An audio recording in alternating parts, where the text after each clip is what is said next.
আসসালামু আলাইকুম রহমতুল্লাহ। Physics second paper এর সবচাইতে গুরুত্বপূর্ণ অধ্যায়গুলোর একটা হচ্ছে চলতরিৎ, যেখান থেকে প্রতি বছরই বোর্ডে সৃজনশীল আসে। আজকে আমরা এই চলতরিৎ থেকে বোর্ডে আসা সৃজনশীল প্রশ্নগুলো এমনভাবে সলভ করব যেন পরীক্ষায় আমাদের জন্য আনসার করা খুবই সহজ হয়। প্রথম আমরা খুবই সহজ টপিক থেকে শুরু করব, সেটা হচ্ছে তুল্যরোধ নির্ণয়। আর 9-10 আমরা সবাই কম বেশি তুল্যরোধ নির্ণয় করেছি। খেয়াল করো, যখন এরকম একাধিক রোধ শ্রেণীতে থাকে তখন তাদের তুল্যরোধ নির্ণয়ের সূত্র হচ্ছে RS সমান R1 plus R2 plus R3। অর্থাৎ এই ক্ষেত্রে আমরা রোধগুলোকে শুধুমাত্র যোগ করে দিই, তাই না? আচ্ছা, যখন এরকম একাধিক রোধ সমান্তরালে থাকে তখন তুল্যরোধ নির্ণয়ের সূত্র হচ্ছে 1/RP সমান 1/R1 plus 1/R2 plus 1/R3। এখন এই যে সূত্রগুলো, এগুলোর আমাদের জন্য খুবই সহজ। সমস্যাটা তখনই হয় যখন সার্কিটটা একটু পেঁচানো থাকে, তখন আমাদের বুঝতে কষ্ট হয় যে রোধগুলো শ্রেণীতে আছে নাকি সমান্তরালে আছে। এটার জন্য খুব সুন্দর ট্রিক আছে। খেয়াল করো, যখন একাধিক রোধের মধ্যে একটা মাত্র সাধারণ বিন্দু থাকে তখন আমরা বুঝে নিব যে ওই রোধগুলো শ্রেণীতে আছে। যেমন দেখো, এই R1 এবং R2 এর মধ্যে একটা মাত্র সাধারণ বিন্দু, তাহলে এই দুইটা অবশ্যই শ্রেণীতে আছে। আবার এই R2 এবং R3 এর মধ্যে সাধারণ বিন্দু হচ্ছে শুধু একটা, তাহলে এই দুইটা রোধও কি শ্রেণীতে আছে। কিন্তু যখন একাধিক রোধের মধ্যে দুইটা সাধারণ বিন্দু থাকে তখন বুঝতে হবে যে এরা সমান্তরালে আছে।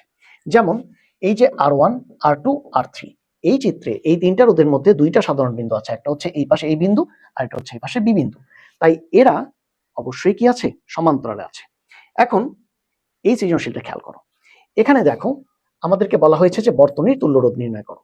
এই বর্তনীতে এই জায়গায় তিনটা রোধ আছে, দেখো এই যে R2 রোধ, এই যে R4 রোধ এবং এই R3 রোধ।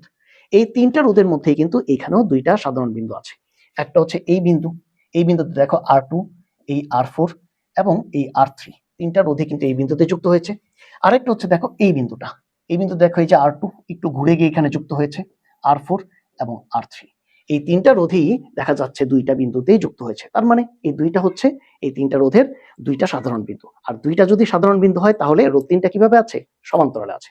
তাহলে তাদেরকে আমরা এইভাবে সাজাতে পারি সমান্তরালে, এবং তাদের তুল্য রোধ নির্ণয়ের সূত্র কি হবে, 1/RP সমান 1/R2 plus 1/R3 plus 1/R4। এখন এই রোধগুলোর মান আমাদের কোশ্চেনে দেওয়া আছে, এই মানগুলো তুমি যদি এই সূত্রে বসিয়ে দাও তাহলে এখান থেকে খুবই সহজে তুমি এই তিনটা রোধের তুল্য রোধ RP বের করতে পারবে। এখন এইখানে কিন্তু R1 রোধটা খেয়াল করো, R1 রোধটা কিন্তু এই তিনটা রোধের সাথেই শ্রেণীতে যুক্ত আছে। আমরা যেহেতু এই তিনটা রোধের তুল্য রোধ RP বের করে ফেলেছি, আমরা যদি RP এর সাথে R1 কে যোগ করে দিই, কেন যোগ করব, কারণ শ্রেণীতে আছে। যদি যোগ করে দিই তাহলেই কিন্তু বর্তনীর তুল্য রোধ RS আমরা এখান থেকে খুবই সহজে বের করে ফেলতে পারবো। ঠিক আছে, তাহলে চলো আমরা এখন এই ঘ প্রশ্নটা সলভ করি। ঘ প্রশ্নটা সলভ করার আগে আমরা একটু ওহমের সূত্রটা দেখব। দেখো, ওহমের সূত্র থেকে আমরা জানি V ইকুয়াল IR, তাহলে I সমান সমান আমরা পাই V/R। এখন যদি এই বর্তনীতে এই যে ব্যাটারি, এই ব্যাটারির তড়িৎ চালক বলকে যদি E দ্বারা প্রকাশ করা হয় তখন কিন্তু আমরা এই V এর স্থানে বসাতে পারি E, তাহলে আমরা সূত্রটা তখন কি পাবো, E ইকুয়াল IR। তাহলে এখান থেকে আমরা পাবো I সমান সমান E/R। এই সূত্র ইউজ করে আমরা খুবই সহজে এই বর্তনীর যে তড়িৎ প্রবাহ মাত্রা I এর মান বের করে ফেলতে পারি। এখন এই ঘ প্রশ্নটা খেয়াল করো, এই ঘ প্রশ্নে বলা হচ্ছে উদ্দীপকের R1 এর মান অর্ধেক করা হলে মূল প্রবাহ মাত্রা পূর্বের প্রবাহ মাত্রার দ্বিগুণ হবে কিনা। আচ্ছা, আমরা প্রথমে বর্তনীটা যেভাবে আছে হুবহু এইভাবে রেখেই আগে বর্তনীর প্রবাহ মাত্রা বের করব, তারপরে R1 এর মানকে অর্ধেক করে আরেকবার প্রবাহ মাত্রা বের করব। এই দুইটা তুলনা করলে আমরা বুঝতে পারবো যে প্রবাহ মাত্রা দ্বিগুণ হবে কিনা। ঠিক আছে, তাহলে বর্তমানে যে অবস্থায় বর্তনীটা আছে হুবহু সেই অবস্থায় আমরা আগের প্রবাহ মাত্রা বের করব। বর্তমান অবস্থায় আমরা এর তুল্য রোধ কিন্তু গ প্রশ্নে বের করেছি, সেটা হচ্ছে RS সমান 47.27 ওহম। আর দেখো বর্তমান অবস্থায় তড়িৎ চালক বল E সমান দেওয়া আছে 6 ভোল্ট, তাহলে এখান থেকে আমরা পাবো বর্তমান অবস্থায় বর্তনীর প্রবাহ মাত্রা I সমান সমান E/RS। RS হচ্ছে এখানে বর্তনীর তুল্য রোধ, তাহলে এখান থেকে প্রবাহ মাত্রা কত পাচ্ছি, 0.127 অ্যাম্পিয়ার। আচ্ছা, পরিবর্তিত অবস্থায় R1 এর মানকে অর্ধেক করতে হবে। R1 এর মান তো 20 ওহম, অর্ধেক করলে মানে 2 দিয়ে ভাগ করলে আমরা পাবো 10 ওহম। এটা হবে R1 এর পরিবর্তিত মান, যেটাকে আমরা বলছি কি R1 ডট। এখন খেয়াল করো, যখনই R1 এর মান চেঞ্জ হয়ে গেছে স্বাভাবিকভাবেই বর্তনীর তুল্য রোধও চেঞ্জ হয়ে যাবে। কেন? কারণ দেখো বর্তনীর তুল্য রোধ আমরা কিভাবে বের করেছিলাম, RS equal R1 plus RP, গ প্রশ্নে তো আমরা এটা বের করেছিলাম, তাই না? এখন যেহেতু R1 এর মান অর্ধেক হয়ে গেছে, RS এর মানও তাহলে পরিবর্তিত হয়ে যাবে। পরিবর্তিত অবস্থায় বর্তনীর তুল্য রোধকে আমরা ধরে নিচ্ছি RS ডট, একটা ডট চিহ্ন দিয়ে দিলাম। তাহলে এখন RS ডট সমান হবে R1 ডট প্লাস RP, অর্থাৎ এই যে R1 ছিল, R1 এর জায়গায় এখন আমরা R1 ডট বসিয়ে দিয়েছি। R1 dot plus RP. তাহলে R1 ডটের মান 10, আরপি এর মান হচ্ছে 27.27, যোগ করলে আমরা পাবো 37.27 ওহম। এখন তাহলে বর্তনীর পরিবর্তিত অবস্থায় তড়িৎ প্রবাহ মাত্রা আই ডট সমান আমরা কি লিখবো, E by R S dot. ই এর মান 6, আর এস ডটের মান 37.27 বসালে পরিবর্তিত অবস্থায় প্রবাহ মাত্রা পাবো 0.161 অ্যাম্পিয়ার। এখন দেখো পরিবর্তিত অবস্থায় যে প্রবাহ মাত্রা আই ডট, একে আমরা যদি বর্তমান অবস্থার প্রবাহ মাত্রা আই দিয়ে ভাগ করি তাহলে দেখো মানটা আসবে 1.21। তাহলে আই ডট সমান আমরা কত পেলাম, 1.21 ইন্টু আই। এখন এটা কি দ্বিগুণ হয়েছে? দ্বিগুণ হলে তো সামনে 2 আসতো, তাই না? সামনে তো 2 আসে নাই, তো ওরা তো এটাই জানতে চাইছে যে প্রবাহ মাত্রা দ্বিগুণ হবে কিনা। আমরা বলবো দ্বিগুণ হবে না। ঠিক আছে, এই সৃজনশীলটা খেয়াল করো। এখানে গ প্রশ্নে বলা হচ্ছে বর্তনীর তুল্য রোধ নির্ণয় করো। আচ্ছা খেয়াল করো, এখানে তিনটা রোধ আছে বর্তনীতে, এই যে R1 রোধ, এই যে R2 রোধ এবং R3 রোধ। এই তিনটার তুল্য রোধ বের করতে হলে আগে আমাদেরকে বুঝতে হবে যে এরা শ্রেণীতে আছে নাকি সমান্তরালে আছে। সমান্তরাল হওয়ার জন্য অবশ্যই রোধগুলোর মাঝে সাধারণ বিন্দু কয়টা থাকতে হবে, দুইটা সাধারণ বিন্দু থাকতে হবে। দেখো এই যে R1 রোধ এবং এই যে R2 রোধ, এই দুইটা রোধের মাঝখানে দেখো এইটা হচ্ছে একটা সাধারণ বিন্দু, এই বিন্দুটাতে দুইটা রোধই যুক্ত আছে, তাই না? আবার খেয়াল করো R1 এবং R2 এর মাঝখানে আরো একটা সাধারণ বিন্দু আছে, তবে তার আগে আমরা খেয়াল করি যে এইটা হচ্ছে একটা শর্ট সার্কিট। দেখো বর্তনীর এই জায়গাটা হচ্ছে একটা শর্ট সার্কিট। শর্ট সার্কিট কিভাবে বুঝবো, এখানে কোনো রোধ নাই, এই জায়গাটাতে কোনো রোধ আছে নাই, যেহেতু রোধ নাই তাই এই জায়গাটা হচ্ছে একটা শর্ট সার্কিট। একইভাবে দেখো এই যে বর্তনীর এই জায়গাটা হচ্ছে আরেকটা শর্ট সার্কিট। এখন শর্ট সার্কিটের ক্ষেত্রে একটা সুন্দর ট্রিক আছে, সেটা যদি মনে রাখতে পারো তাহলে তুমি বুঝতে পারবে যে R1 এবং R2 এর মাঝখানে আরো একটা সাধারণ বিন্দু আছে, এবং এই ধরনের জটিল সার্কিটগুলো সলভ করা তখন অনেক সহজ হবে। সেই শর্ট ট্রিকটা হচ্ছে যে যদি কোনো রোধ কোনো শর্ট সার্কিটের এক প্রান্তে গিয়ে যুক্ত হতে পারে তাহলে অটোমেটিক সেই রোধটা শর্ট সার্কিটের অন্য প্রান্তের সাথেও যুক্ত হয়ে যাবে। যদি কোনো রোধ কোনো শর্ট সার্কিটের এক প্রান্তে গিয়ে যুক্ত হতে পারে তাহলে অটোমেটিক সেই রোধটা শর্ট সার্কিটের অন্য প্রান্তের সাথেও যুক্ত হয়ে যাবে। খেয়াল করো এই যে R1 রোধ, এই শর্ট সার্কিটটার এই প্রান্তে যুক্ত হয়েছে, তাহলে অটোমেটিক এই শর্ট সার্কিটের এই অন্য প্রান্তে গিয়েও এই R1 রোধটা যুক্ত হয়ে যাবে। তার মানে R1 রোধটা কিন্তু শর্ট সার্কিটের এই প্রান্তের সাথেও যুক্ত থাকবে। আবার দেখো R2 রোধ তো সরাসরি এই প্রান্তে যুক্ত আছে শর্ট সার্কিট, আমরা তো দেখতেই পাচ্ছি। তার মানে এই বিন্দুটা কিন্তু এই R1 এবং R2 এই দুইটা রোধেরই একটা সাধারণ বিন্দু। আবার আগে আমরা আরেকটা সাধারণ বিন্দু পেয়েছি এই বিন্দুটা, তার মানে R1 এবং R2 এর মাঝখানে সাধারণ বিন্দু কয়টা পাচ্ছি, দুইটা। তাহলে R1 এবং R2 যে সমান্তরালে আছে এটা তো আমরা সহজেই বুঝে গেলাম, তাই না? এখন খেয়াল করো, যদি আমরা R2 এবং R3 রোধের কথা চিন্তা করি তাহলে এদের মাঝখানেও দেখো এই যে দেখো একটা সাধারণ বিন্দু আছে। আবার এই R2 দেখো এই শর্ট সার্কিটের এই প্রান্তে যুক্ত হয়েছে, তাহলে অটোমেটিক শর্ট সার্কিটের অন্য প্রান্তে মানে এই প্রান্তের সাথে R2 রোধটা যুক্ত হয়ে যাবে, ঠিক না? তাহলে R2 রোধ যেহেতু শর্ট সার্কিটের এই প্রান্তে যুক্ত হয়েছে অটোমেটিক এই প্রান্তের সাথেও যুক্ত হয়ে যাবে। আবার R3 রোধটা তো সরাসরি এই প্রান্তের সাথেই যুক্ত আছে, তার মানে এই বিন্দুটা কিন্তু R2 এবং R3 দুইটারই একটা সাধারণ বিন্দু। আবার মাঝখানের বিন্দুটাও এদের একটা সাধারণ বিন্দু। তাহলে R2 আর R3 এর মধ্যে সাধারণ বিন্দু কয়টা পেলাম, দুইটা। সুতরাং R2 এবং R3 ও কিন্তু সমান্তরালে আছে। তাহলে আমরা কিন্তু দেখতে পাচ্ছি R1 R2 R3 তিনটাই সমান্তরালে আছে এবং এদেরকে সহজভাবে এইভাবে চাইলে আঁকা যাবে, তাই না? তাহলে এদের তুল্যরোধ হবে 1/Rp সমান 1/R1 plus 1/R2 plus 1/R3। এখন এদের মানগুলো বসিয়ে দিব, তাহলে এদের তুল্যরোধ পেয়ে যাব 1.71 ওহম। এই মানটা আমাদের ঘ প্রশ্নে কাছে লাগবে। তো এই ঘ প্রশ্নটা শুরু করার আগে আমরা আরেকটা জিনিস চলো দেখি। ব্যয়িত বিদ্যুৎ শক্তি, কৃতকাজ বা উৎপন্ন তাপ এই সবগুলি আসলে পরস্পর সমান। কোনো বৈদ্যুতিক যন্ত্র দ্বারা যেই পরিমাণ বিদ্যুৎ শক্তি ব্যয় হবে ঠিক সেই পরিমাণ কাজ সম্পন্ন হবে, আর ঠিক সমপরিমাণ তাপ শক্তি সেখান থেকে উৎপন্ন হবে। দেখো কাজ শক্তি ক্ষমতা অধ্যায়ে কিন্তু আমরা পড়ে এসেছি কাজ এবং শক্তি পরস্পর সমতুল্য। তাহলে কোনো বৈদ্যুতিক যন্ত্র যেই পরিমাণ বিদ্যুৎ শক্তি ব্যয় করবে ঠিক সমপরিমাণ কাজ করবে, আর যতটুকু পরিমাণ সে কাজ করবে ঠিক সেই পরিমাণ তাপ শক্তি উৎপন্ন করবে। কথা ক্লিয়ার? কারণ কাজ এবং শক্তি কি পরস্পর সমতুল্য। তাহলে যদি আমরা ব্যয়িত বিদ্যুৎ শক্তিকে ই বলি আর কৃতকাজকে ডব্লিউ বলি তাহলে ই সমান আমরা লিখতে পারি ডব্লিউ। আর যদি এক্ষেত্রে উৎপন্ন তাপ শক্তিকে আমরা এইচ বলি তাহলে ডাব্লিউ সমান সমান আমরা লিখতে পারি এইচ। তাহলে E equal W equal H. এখন ধরো এই যে উৎপন্ন তাপ শক্তি নির্ণয়ের জন্য তিনটা সূত্র আছে। এর মধ্যে এই প্রথম সূত্রটা একটু ভালোভাবে খেয়াল রেখো, তাহলে বাকিগুলি অটোমেটিক তোমার মনে থাকবে। প্রথম সূত্রটা হচ্ছে এইচ ইকুয়াল ভিআইটি, যেখানে ভি হচ্ছে বর্তনীর বিভব, আই হচ্ছে তড়িৎ প্রবাহ, আর টি হচ্ছে সময়, যতটুকু সময় ধরে তড়িৎ প্রবাহিত হবে ঠিক সেই সময়টা। তাহলে এই ক্ষেত্রে আমরা ওহমের সূত্র থেকে জানি V equal IR, V equal IR. তাহলে ভি এর জায়গায় যদি আমরা আইআর বসিয়ে দিই তাহলে দেখো আই এবং আই গুণ হলে হবে আই স্কোয়ার আর টি। তাহলে এইচ এর দ্বিতীয় সূত্র আমরা পাবো H equal I square R টি। এখন আমরা এই ওহমের সূত্র থেকে লিখতে পারি আই সমান সমান ভি বাই আর। তাহলে আই এর জায়গায় আমরা বসিয়ে দিতে পারি ভি বাই আর। তাহলে আই স্কোয়ারের জায়গায় আমরা পাবো V by R whole square. এখন এই আর নিচে থেকে একটা কাটা যাবে, তাহলে আমরা পাবো H equal V square by R into T. তাহলে দেখো এইচ এর মান নির্ণয়ের তিনটা সূত্র পেলাম। একটা হচ্ছে এইচ ইকুয়াল ভিআইটি, আরেকটা হচ্ছে H equal I square R T, আরেকটা হচ্ছে H equal V square by R into T. ঠিক আছে, এখন খেয়াল করো এই যে তিনটা সূত্র, এই তিনটা সূত্র উৎপন্ন তাপ এইচ এর মান নির্ণয়ের জন্য আমরা শিখেছি, তাই না?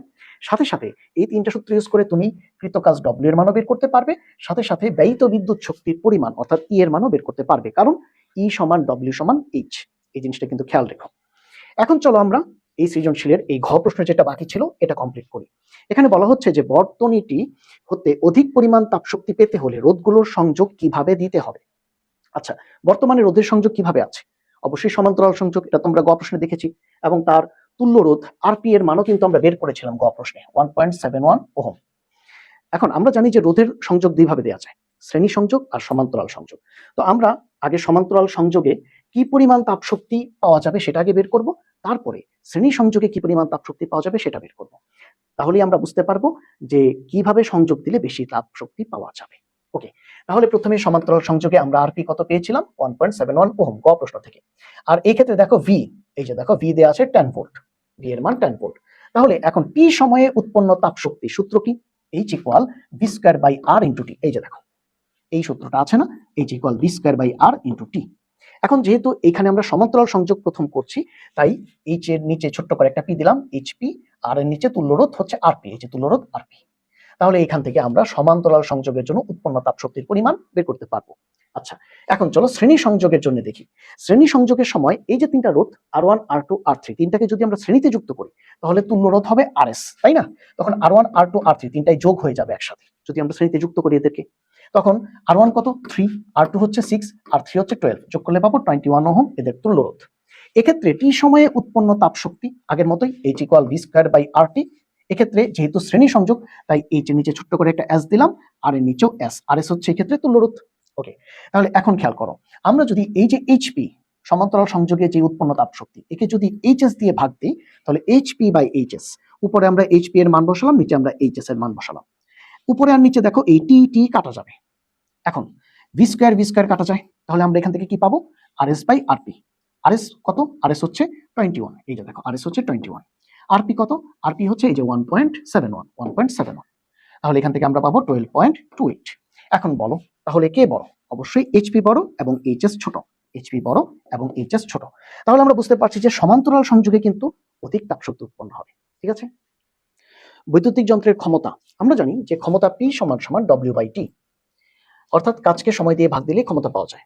আচ্ছা, ডব্লিউ আর এইচ পরস্পর সমান, এটা তো আমরা আগেই বলেছি, তাই না? তাহলে ডব্লিউ বাই টি এর স্থানে আমরা এইচ বাই টি লিখতে পারি। তার মানে আমরা ক্ষমতা পি সমান সমান পাচ্ছি ডব্লিউ বাই টি অথবা এইচ বাই টি। এখন খেয়াল করো পি কি? পি হচ্ছে বৈদ্যুতিক যন্ত্রের ক্ষমতা। W by T, W by T হচ্ছে কাজের হার, তাই না? কাজকে সময় দিলে ভাগ দিলে কি পাওয়া যায়? কাজের হার পাওয়া যায়। তার মানে ডব্লিউ বাই টি হচ্ছে কৃত কাজের হার। আর এইচ হচ্ছে উৎপন্ন তাপ, একে সময় দিয়ে ভাগ দিলে আমরা কি পাবো? তাপ উৎপাদনের হার। আচ্ছা, তার মানে সৃজনশীলে বৈদ্যুতিক যন্ত্রের ক্ষমতাও চাইতে পারে, অথবা কৃত কাজের হারও চাইতে পারে, অথবা উৎপন্ন তাপের হারও চাইতে পারে। সবগুলি কিন্তু একই কথা, সবগুলি কিন্তু এই ক্ষমতাকেই বোঝায়। তাহলে আমরা যদি ক্ষমতা বের করতে পারি, কাজের হারও বের করতে পারবো, উৎপন্ন তাপের হারও বের হয়ে যাবে।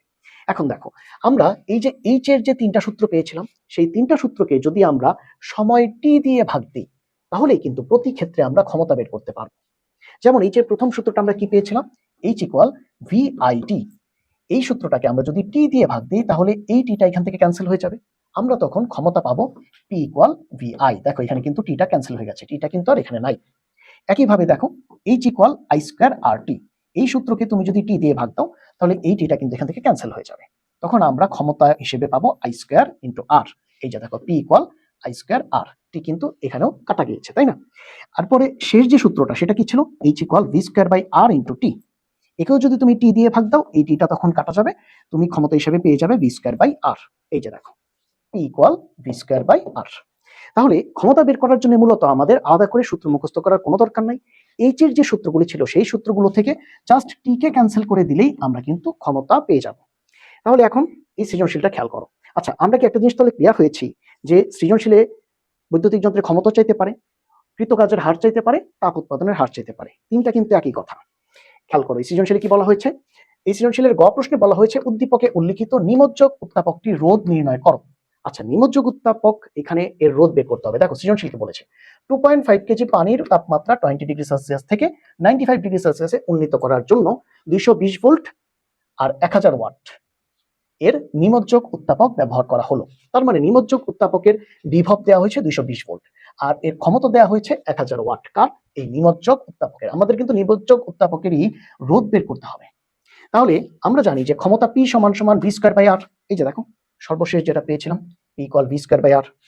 তাহলে এই ক্ষেত্রে আমরা যদি r বের করতে চাই, রোধ বের করতে চাই, v square by p। v দেয়া আছে 220 ভোল্ট, বসালাম। p দেয়া আছে 1000 ওয়াট, এটাও বসালাম। আমরা মান পেয়ে যাব 48.4 ওহম। এখন আমরা ঘ প্রশ্নটা দেখব, তবে তার আগে চলো আরেকটা জিনিস খেয়াল করি। পানির তাপমাত্রাকে যদি θ1 থেকে θ2 তে তুলতে হয়, সেক্ষেত্রে প্রয়োজনীয় তাপশক্তি নির্ণয়ের সূত্র হচ্ছে Q equal ms del theta অথবা ms θ2 মাইনাস θ1। এই সূত্রটা তো আমরা 19 দেখে এসেছি, তাই না? এই ক্ষেত্রে m হচ্ছে পানির ভর, θ1 হচ্ছে পানির আদি তাপমাত্রা, θ2 হচ্ছে পানির শেষ তাপমাত্রা, s হচ্ছে পানির আপেক্ষিক তাপ, যার মানটা মুখস্থ রাখতে হবে 4200 joule per KG per kelvin.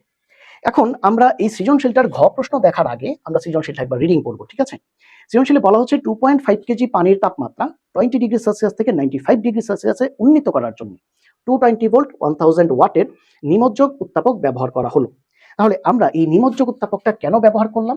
আমাদের টার্গেট হচ্ছে পানির তাপমাত্রাকে 20 ডিগ্রি সেলসিয়াস থেকে আমরা 95 ডিগ্রি সেলসিয়াসে উন্নীত করব। এটা হচ্ছে আমাদের আকাঙ্ক্ষা বা ইচ্ছা, ঠিক আছে? আচ্ছা, 12 মিনিট পর উত্তাপকটি বিকল হয়ে গেল। ঘ প্রশ্নে বলা হচ্ছে উদ্দীপকের নিমজ্জক উত্তাপকটির দ্বারা পানির যে কাঙ্ক্ষিত তাপমাত্রায় পৌঁছানো সম্ভব হবে কি? আচ্ছা, পানির কাঙ্ক্ষিত তাপমাত্রা কত? 95 ডিগ্রি সেলসিয়াস। তাহলে প্রশ্নটা হচ্ছে মূলত এই যে 12 মিনিট ধরে উত্তাপকটা চললো, এই 12 মিনিটে পানির তাপমাত্রা সে 20 থেকে 95 এ নিয়ে পৌঁছাতে পারবে কিনা, এটাই হচ্ছে মূলত প্রশ্ন। তাহলে আমরা প্রথমে 12 মিনিটে উত্তাপকটা কি পরিমাণ তাপ শক্তি উৎপন্ন করে সেটা আগে বের করব। তারপরে দেখব যে যে পরিমাণ তাপ শক্তি সে উৎপন্ন করেছে সেইটা কি পানির তাপমাত্রাকে 95 এ নেওয়ার জন্য যথেষ্ট কিনা, ঠিক আছে? প্রথমে আমরা তাহলে কি করব, দেখবো যে তাপ উত্তাপকের উৎপন্ন তাপ শক্তির পরিমাণ কতটুকু। আচ্ছা, প্রথমে তাপ উত্তাপকের ক্ষমতা P ইকুয়াল আমরা কি জানি? h/t। এখান থেকে তার উৎপন্ন তাপ বের করতে পারবো h ইকুয়াল pt, ঠিক আছে? এই সূত্র থেকে তো বের হয়ে যাবে। আচ্ছা, এখন দেখো উত্তাপকের ক্ষমতা কত দেয়া আছে? 1000 ওয়াট, P এর মান 1000 ওয়াট। আর এক্ষেত্রে সময় কত কত সময় ধরে সে চলেছে? 12 মিনিট। এই যে দেখো T এর মান 12 মিনিট। মিনিটকে সেকেন্ডে নিতে গেলে 60 দিয়ে গুণ দিতে হবে, তাহলে আমরা পাবো 720 সেকেন্ড। এখন P এবং T এর মান বসিয়ে গুণ দিলে আমরা এখান থেকে পেয়ে যাব h এর মান। এই যে h এর মানটা পেলাম, এটাই হচ্ছে তাপ উত্তাপকের উৎপন্ন তাপ, সে যতটুকু তাপ উৎপন্ন করেছে 12 মিনিট সময়ের মধ্যে। এখন আমরা দেখব যে পানির তাপমাত্রাকে 20 থেকে 95 এ নিতে গেলে কতটুকু তাপ শক্তির প্রয়োজন। সেই প্রয়োজনীয় তাপ হচ্ছে Q equal ms del theta. এখানে m হচ্ছে পানির ভর, যেটা আমরা জানি 2.5 কেজি। s হচ্ছে পানির আপেক্ষিক তাপ, এটা আমরা মুখস্থ জানি 4200 joule per KG per kelvin. আর ডেল থিটা মানে θ2 মাইনাস θ1। θ2 হচ্ছে যে তাপমাত্রা আমরা পৌঁছাতে চাই, পানির শেষ তাপমাত্রা 95 ডিগ্রি সেলসিয়াস, আর θ1 হচ্ছে পানির আদি তাপমাত্রা 20 ডিগ্রি সেলসিয়াস। সবগুলো মান বসিয়ে দিলে এখান থেকে আমরা পেয়ে যাব 7.875 into 10 to the power 5 joule. এইটা হচ্ছে পানির তাপমাত্রাকে 95 ডিগ্রি সেলসিয়াসে তোলার জন্য প্রয়োজনীয় তাপ শক্তি। কিন্তু 12 মিনিট ধরে যে উত্তাপকটা চলেছে সে আমাদেরকে কতটুকু তাপ শক্তি দিতে পারবে? সে দিতে পারবে h equal 7.2 into 10 to the power 5 joule. তাহলে সে যে পরিমাণ তাপ শক্তি দিয়েছে সেই তাপ শক্তিটা কি এই প্রয়োজনীয় তাপ শক্তির সমান? না, সেটা কিন্তু প্রয়োজনীয় তাপ শক্তির চাইতে কম, অর্থাৎ h লেস দেন q। তাহলে আমরা বুঝতে পারছি যে যে পরিমাণ তাপ শক্তি এখানে উৎপন্ন হয়েছে সেটা দ্বারা 95 ডিগ্রি সেলসিয়াসে পৌঁছানো সম্ভব না, কারণ প্রয়োজনীয় তাপ শক্তির পরিমাণ এর চাইতেও বেশি। তাহলে 95 ডিগ্রি সেলসিয়াসে পৌঁছানো সম্ভব হবে না, ঠিক আছে? আচ্ছা, কোষের অভ্যন্তরীণ রোধ কোনটা? খেয়াল করো, এই যে বর্তনীটা আমাদের সামনে আছে, এই বর্তনীতে এই ক্যাপিটাল লেটারের আর দিয়ে মূলত বর্তনীর বহিস্থ রোধকে বোঝানো হয়, আর এই স্মল লেটারের আর দিয়ে এই যে কোষ বা ব্যাটারিটা আছে এই ব্যাটারির অভ্যন্তরীণ রোধকে বোঝানো হয়। তাহলে ক্যাপিটাল লেটারের আর দিয়ে বোঝানো হয় বহিস্থ রোধকে, আর স্মল লেটারের আর দিয়ে বোঝানো হয় কোষের অভ্যন্তরীণ রোধকে। এখন খেয়াল করো, আমরা অলরেডি ওহমের সূত্র থেকে জেনে এসেছি V ইকুয়াল IR এর জায়গায় কোষের তড়িৎ চালক বল E দেয়া থাকলে আমরা কি লিখতে পারি? E equal IR। যদি কোষের অভ্যন্তরীণ রোধ স্মল r দেয়া থাকে তাহলে এটাকেও কিন্তু কোষের বহিস্থ রোধের সাথে কাউন্ট করতে হবে, মানে ক্যাপিটাল আর এর সাথে স্মল আর কেও এখানে কাউন্ট করতে হবে। তখন আমরা E ইকুয়াল IR এই আর এর জায়গায় বসাবো আর plus R, capital R plus small আর। অর্থাৎ দেখো বর্তনীর বহিস্থ রোধের সাথে এখন অভ্যন্তরীণ রোধকে কিন্তু আমরা যোগ করে ফেলেছি, দুইটাকেই কাউন্ট করছি। তাহলে তখন আমরা বর্তনীর তড়িৎ প্রবাহ I সমান সমান কি পাবো? E by R plus R, capital R plus small R. তাহলে আমরা বুঝতে পারছি যদি বর্তনীর কোষের যদি অভ্যন্তরীণ রোধ দেয়া থাকে তখন কিন্তু অবশ্যই আমাকে এই বহিস্থ রোধের সাথে কোষের অভ্যন্তরীণ রোধকে যোগ করে কাউন্ট করতে হবে। তখন আমি বর্তনীর তড়িৎ প্রবাহ পেয়ে যাব I = E/R+R। এখন খেয়াল করো, এই যে সৃজনশীল, এই সৃজনশীলে দেখো গ প্রশ্নে বলা হচ্ছে যে উদ্দীপকে উল্লিখিত বর্তনীর মূল প্রবাহ নির্ণয় করো। আচ্ছা, এইখানে বর্তনীর মূল প্রবাহ বের করার আগে খেয়াল করো বর্তনীর বহিস্থ রোধ কি কি আছে, R1, R2, R3। এই R2 এবং R3 দুইটা রোধ দেখো সমান্তরাল সমবায়ে আছে, সুতরাং এদের তুল্য রোধ বের করবো কিভাবে, 1/Rp = 1/R2 + 1/R3। এখান থেকে এদের তুল্য রোধ Rp বের হয়ে যাবে। আর R2 এবং R3 এর সাথে দেখো R1 আছে শ্রেণীতে, তাহলে আমরা এই R1 কে যদি এই R2 এবং R3 এর তুল্য রোধ Rp এর সাথে যোগ করে দিই, তাহলে R1 + Rp এর তুল্য রোধ আমরা পেয়ে যাব Rs। তখন Rs সমান আমরা কি পাবো, 9.75 ওহম। আমরা R1 এবং Rp, এই যে R2 এবং R3 এর তুল্য রোধ পেয়েছিলাম, এই দুটোকে যোগ করে দিয়েছি। তাহলে আমরা তো পুরো বর্তনীর তুল্য রোধ পেয়ে গেলাম। এখন খেয়াল করো, এই বর্তনীর দিকে তাকালে দেখা যাচ্ছে এখানে কোষের তড়িৎচালক বল E দেয়া আছে 10 ভোল্ট এবং কোষের অভ্যন্তরীণ রোধ r দেয়া আছে 0.25 ওহম। r দেয়া আছে মানে অভ্যন্তরীণ রোধ দেয়া আছে, তাহলে সূত্র হবে কি I = E/R+R। এক্ষেত্রে ক্যাপিটাল R এর জায়গায় বসবে Rs, যেটা হচ্ছে বর্তনীর তুল্য রোধ, আর r হচ্ছে কোষের অভ্যন্তরীণ রোধ। এখন আমরা মানগুলো যদি এখানে বসিয়ে দিই, তাহলে এখান থেকে বর্তনীর মূল প্রবাহ পেয়ে যাব 1 অ্যাম্পিয়ার। এখন এই ঘ প্রশ্নটা তুমি নিজে সলভ করবে, তবে এই ক্লাসটা শেষ হওয়ার পরে সলভ করবে, ঠিক আছে? আর এই কোশ্চেনটা সলভ করতে গিয়ে যদি কোনো প্রবলেম হয়, সলিউশনের লিংক কমেন্ট সেকশনে দেওয়া থাকবে, সেখানে ক্লিক করে তুমি সলিউশনটা এক নজর চোখ বুলিয়ে নিলে এটা খুব সহজে ইনশাআল্লাহ সলভ করতে পারবে, ঠিক আছে? এখন আমরা কোষের সমবায় থেকে আসা সৃজনশীল দেখব।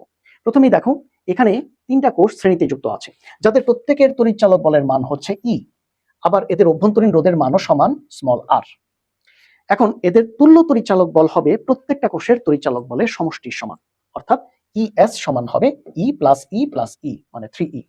আবার যেহেতু কোষ 3টা শ্রেণীতে আছে, স্বাভাবিকভাবে এদের অভ্যন্তরীণ রোধগুলিও শ্রেণীতে আছে, সুতরাং এদের অভ্যন্তরীণ রোধের তুল্য রোধ হবে rs সমান R + R + R, কারণ আমরা জানি শ্রেণীতে রোধগুলি কি হয়, যোগ হয়ে যায়, তাই না? তাহলে আমরা পাবো 3R। এখন খেয়াল করো, আমরা জানি I = E/R+R, যেখানে R হচ্ছে বর্তনীর বহিস্থ রোধ, এই বহিস্থ রোধ, আর r হচ্ছে কোষের অভ্যন্তরীণ রোধ।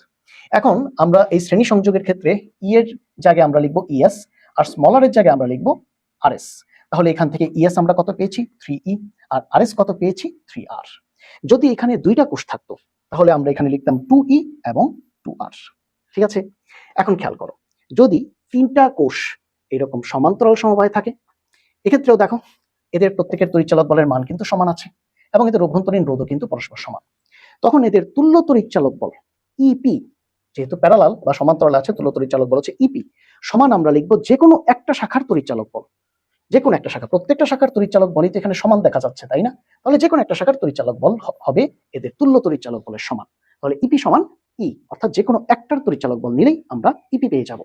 আচ্ছা, এখন এই যে অভ্যন্তরীণ রোধ আছে, তিনটা অভ্যন্তরীণ রোধ, এই অভ্যন্তরীণ রোধগুলি কি সমান্তরালে আছে না? আচ্ছা, রোধ যদি সমান্তরালে থাকে তাহলে 1/Rp সূত্র অ্যাপ্লাই করতে হবে, ওই যে সমান্তরাল সমবায় সূত্র। তাহলে 1/Rp, এক্ষেত্রে 1/rp সমান 1/R + 1/R + 1/R, যেহেতু সমান্তরালে আছে তাই তিনটাকেই সমান্তরাল সমবায় হিসেবে তুল্য রোধ বের করতে হবে। তাহলে আমরা এখান থেকে পাবো 3/R। এখন খেয়াল করো, আমাদের মূল সূত্র I = E/R+R। তাহলে এই ক্ষেত্রে সমান্তরাল সমবায়ের ক্ষেত্রে E এর জায়গায় লিখবো EP, আর r এর জায়গায় লিখবো RP। EP মানে কি, যে কোনো একটার তড়িৎচালক বল, তাই না? যে কোনো একটার তড়িৎচালক বলই হচ্ছে তুল্য তড়িৎচালক বলের সমান, যেহেতু সমান্তরালে আছে, সমান্তরালে থাকলে যে কোনো একটা শাখার তড়িৎচালক বল নিলেই হয়ে যাবে। সো EP এর জায়গায় আমরা যে কোনো একটার তড়িৎচালক বল E লিখে ফেললাম, আর RP এর জায়গায় আমরা কি লিখবো, 3/R, ওই যে 3/R পাওয়া গেল। এখন এই সৃজনশীলটা খেয়াল করো, এখানে বলা হচ্ছে উদ্দীপকে দুটি বর্তনী দেখানো হলো, চিত্র 1 এবং চিত্র 2। চিত্র 1-এ দেখো যে বর্তনী দেখানো হচ্ছে, এখানে 3টা কোষ শ্রেণী সমবায়ে আছে এবং এদের প্রত্যেকের তড়িৎচালক বল এবং অভ্যন্তরীণ রোধের মান সমান। আবার চিত্র 2-এ এই 3টা কোষ সমান্তরাল সমবায়ে আছে, এদেরও অভ্যন্তরীণ রোধ এবং তড়িৎচালক বলের মান কিন্তু পরস্পর সমান। তড়িৎচালক বল E সমান দেয়া আছে 3 ভোল্ট, অভ্যন্তরীণ রোধ r সমান দেয়া আছে 0.2 ওহম এবং বহিরোধ R সমান দেয়া আছে 30 ওহম। গ প্রশ্নে বলা হচ্ছে যে 1 নং বর্তনীতে মূল প্রবাহ বের করো। আচ্ছা, তাহলে 1 নং বর্তনীতে কি 3টা কোষই শ্রেণী সমবায়ে আছে না?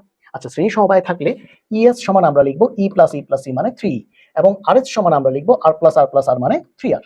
তাহলে 1 নং বর্তনীর জন্য I সমান আমরা লিখব ES/R + RS। ES মানে হচ্ছে 3E আর rs মানে হচ্ছে 3R। তাহলে এখানে আমরা E এর মান বসাবো 3 ভোল্ট, ক্যাপিটাল R এর মান বসাবো 30 ওহম, r এর মান বসাবো 0.2 ওহম। মানগুলো বসালে আমরা এখান থেকে মূল প্রবাহ পেয়ে যাব 0.294 অ্যাম্পিয়ার। এটা হচ্ছে 1 নং চিত্রের তড়িৎ প্রবাহ, তাই এটাকে আমরা I1 লিখছি।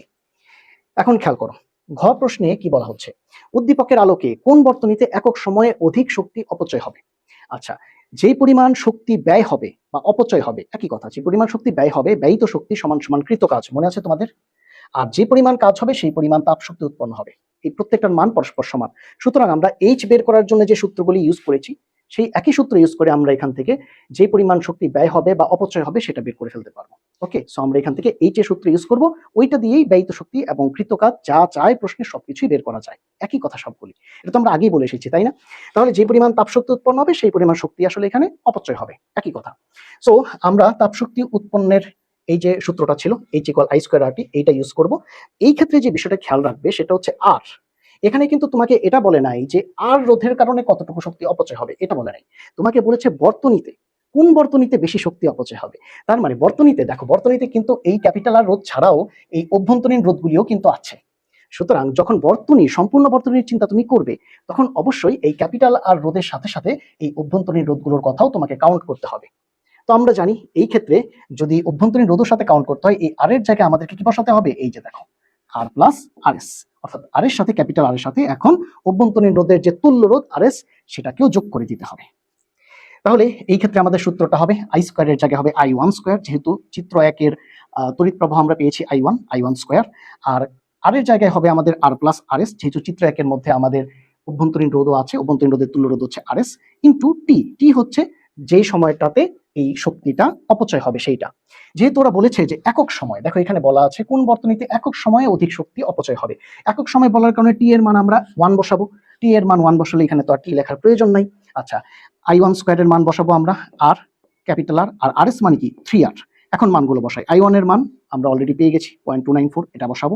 ক্যাপিটাল আর এর মান এটা 30, অলরেডি এখানে আছে 30 ওহম, এবং স্মলার এর মান এটাও আমরা এখানে লিখেছি, স্মলার এর মান হচ্ছে 0.2 ওহম, 0.2 ওহম। এগুলি সব বসালে আমরা পাবো 2.64 জুল। এটা হচ্ছে চিত্র একে অপচয়কৃত শক্তি। এখন আমরা চিত্র দুয়ে যাব। দেখো চিত্র দুয়ে প্রথমে আমাদেরকে আই মানে তড়িৎ প্রবাহ বের করতে হবে, কারণ আমরা যদি এই সূত্রে অ্যাপ্লাই করতে চাই, এই সূত্রে আমাদের প্রথম তড়িৎ প্রবাহ জানতে হবে, তারপরে রোধ, তারপরে সময়। তো আই যদি বের করতে চাই, প্রথমে দেখো এইখানে কিন্তু কোষগুলো সমান্তরাল সমবায় আছে। তো সমান্তরাল সমবায়ের ক্ষেত্রে আমরা জানি ইপি সমান সমান ই, অর্থাৎ যে কোনো একটা কোষের তড়িৎচালক বল নিয়ে কাজ করলে আমাদের হবে। আর ওয়ান বাই আরপি, যেহেতু তিনটা অভ্যন্তরীণ রোধ এখানে সমান্তরালে আছে, ওয়ান বাই আরপি সমান one by R plus one by R plus one by R, মানে কি পেয়েছিলাম 3/r।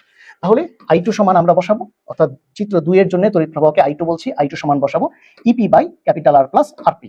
ইপি মানে হচ্ছে ই আর আরপি মানে হচ্ছে কি 3/r। এখন মানগুলি বসিয়ে দিলে এখান থেকে আমরা আই টু পেয়ে যাব। এখন অপচয়কৃত শক্তি H2, প্রথম চিত্রের অপচয়কৃত শক্তিকে H1 বলেছিলাম, দ্বিতীয়টাকে H2 বলবো। H2 সূত্রটা কি ছিল, I square R T, I স্কোয়ারের জায়গায় আমরা বসাবো আই টু স্কোয়ার, আর এর জায়গায় আমরা বসাবো এখন আর প্লাস আরপি, কারণ এই চিত্রানুযায়ী এই অভ্যন্তরীণ রোধগুলোর তুল্য রোধ কি আরপি, এর সাথে তো ক্যাপিটাল আর আমাদের আছেই। তাহলে এখন আমরা বসাবো আর প্লাস আরপি ইন্টু টি, টি হচ্ছে একক সময়, একক সময় হওয়ার কারণে আমরা ওয়ান দিব, ওয়ান দেয়া না দেয়া একই কথা। আর আরপি মানে কি, আরপি মানে হচ্ছে 3/r।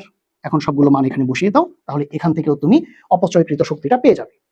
এখন দেখো এই যে H2 এটার মান কম, আর দেখো H1 এর মান, এই মানটা বেশি, তাহলে আমরা বলতে পারি যে H1 গ্রেটার দ্যান H2, অর্থাৎ প্রথম চিত্রে কিন্তু বেশি পরিমাণ শক্তি অপচয় হবে। প্রথমেই আমরা হুইটস্টোন ব্রিজের সাথে পরিচিত হব।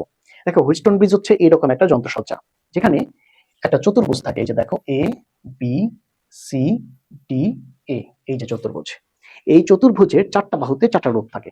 যেমন এই যে এবি বাহুতে আছে পি রোধ, এই যে বিসি বাহুতে আছে আর রোধ, এই দেখো সিডি বাহুর মাঝখানে আছে এস রোধ, আর এই এডি বাহুর মাঝখানে আছে কিউ রোধ। চারটা বাহুতে চারটা রোধ। আরেকটা এখানে গুরুত্বপূর্ণ বিষয় হচ্ছে যে এই যে চতুর্ভুজের যে বিপরীত শীর্ষগুলি আছে, যেমন এই যে এ বিন্দু আর সি বিন্দু, দুইটা বিপরীত শীর্ষ, এই বিপরীত দুইটা শীর্ষের মাঝখানে দেখো কে আছে, এই যে ব্যাটারি। এ এবং সি বিন্দুর মাঝখানে সংযুক্ত আছে একটা ব্যাটারি। অপর দুইটা যে বিপরীত শীর্ষ আছে, যেমন এই যে বি বিন্দু এবং ডি বিন্দু, এদের মাঝখানে কি আছে, গ্যালভানোমিটার।